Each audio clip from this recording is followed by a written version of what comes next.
Hi everyone! Ito guys, papakita ko sa inyo paano gamitin itong binili ko na pang tanggal ng scales. Yan, gagamitin ko to sa aking gym, no?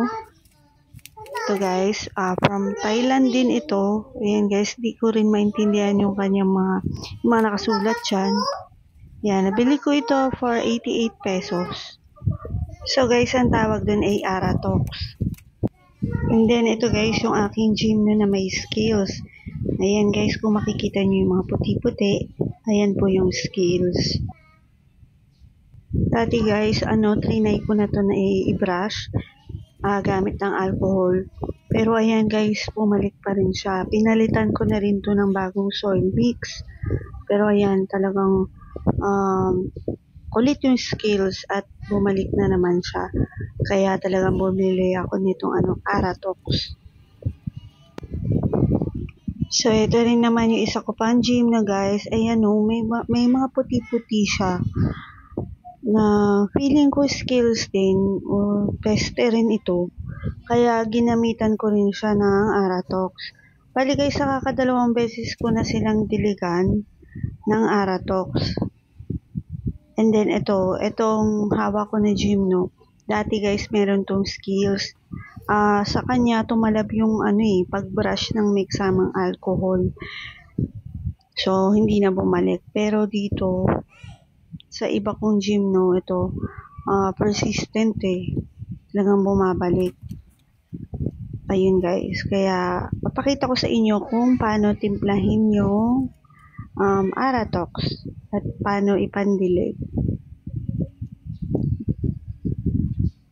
Ganda pa naman ang kulay nito guys. So, sayang kung puputaktihin lang siya ng scales, diba?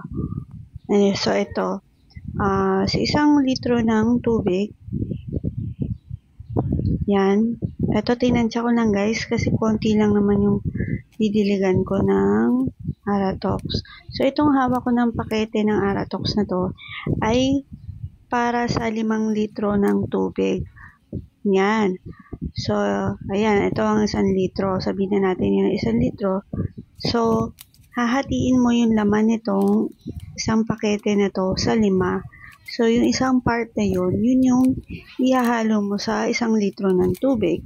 Ngayon, kung meron kang pasyo na 5 liters, sakto tong isang pakete na to.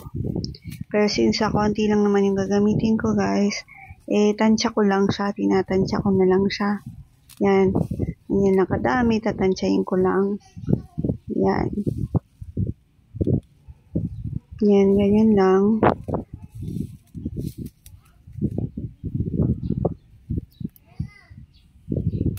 Yan. And then, saka ko siya isi-shake. So, ito na siya guys. Ganyan yung itsura niya. Yan, nung na-shake ko na siya. Yan guys. Medyo may amoy ito guys. Kaya maigi guys kung naka-face mask kayo. And, maganda kung naka-gloves kayo pag gumagamit ng ganito guys. Make sure na maghuhugas kayo maigi ng kamay after nyo po gumamit ng mga pesticide or insecticide. Ayan, ganyan ko lang siya guys, pandilig. Yan. So, gagawin po ito pagka wala na pong araw. Ayan, ito paggabi na nung ginamit ko siya. Yan. Yan, ganyan ko siya, diligan. Yan, yan. Inaantay ko talaga makita ko natutulo na yung tubig. Ibig sabihin, ayun, talagang, sinusoak ko siya maigi sa water with Aratox. Ayan, guys. Yan. So far, wala pa ako masyadong nakikita pa rin na, difference. Pangatlong beses ko na ito gamitin sa kanila. Medyo na-late kasi yung aking pangalawang pag-treat sa kanila kasi nga lumipat po kami. And ayun, Kaya siguro nandyan pa rin yung skills. Ayun guys, observe ko pa rin kung nababawasan ba yung skills or lalong dumarami. So don't worry guys, sa-update ko kayo kung worth it nga ba itong pantanggal ng skills na to.